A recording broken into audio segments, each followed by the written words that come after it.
সেদিন তো তোমার শত্রুতা বাইরের মানুষ পরপদাবে করবে না, বাইরের এলাকার মানুষ শত্রুতা করবে না, তোমার আপন ঘরের থেকে, তোমার নিজ ঘর থেকে তোমার শত্রুতা করবে, তোমার আপন চাচা, তোমার আপন বংশ থেকে তোমার বিরোধিতার শত্রুতা করবে, ঠিক কিনা?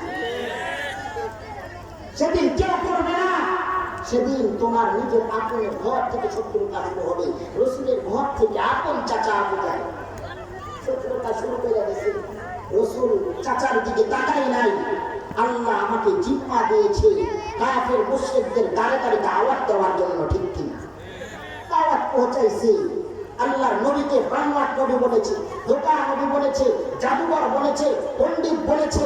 আল্লাহর নবীকে বিস্তার হয়েছে না। মুসলমান এখন এক ধরনের এক জাতিরা টুপিওয়ালাদেরকে এক সময় গালি দিছে মুসলমান। এই সত্যের দাওয়াত দেওয়ার কারণে ওই মুসলমান জাতি একদিন এক সময় মুসলমানরা টুপিওয়ালার কথা আমরা তুলে ধরেছিল। আম জনতা বলেছে টুপিওয়ালারা মাদ্রাসা চালাবে, ইমামতি করবে, আর দিন কায়েম করবে, দিনের দাওয়াত দিবে। এদের এত গরম বয়ান কেন? এদের এত স্লোগান কেন? ঠিক কিনা?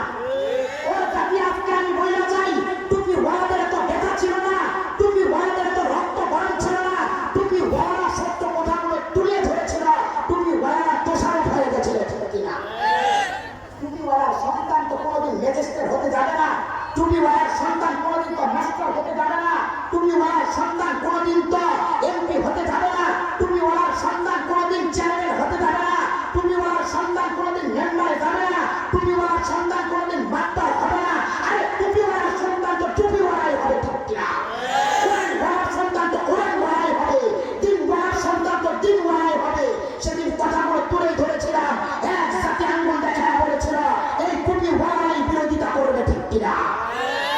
আল্লাহ তাআলা দেখানোওয়ালা, আল্লাহ তাআলা দেখানোওয়ালা, দেখায় দিছে রিকশাওয়ালার মাধ্যমে, এক কবিয়তের সন্তানের মাধ্যমে। দেখো শরীর থেকে শরীফা আম জনতা ধরায়া দিছে, ওই পৃষ্ঠাগুলো ছিঁড়ে ছিঁড়ে ফালাইয়া দিছে।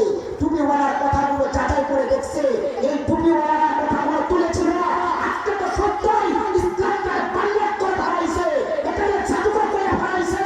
ঠিক মুসলমান, ঠিক কিনা? ঠিক কিনা বলেন তো? সত্য কথাগুলো ধরা পড়েছে।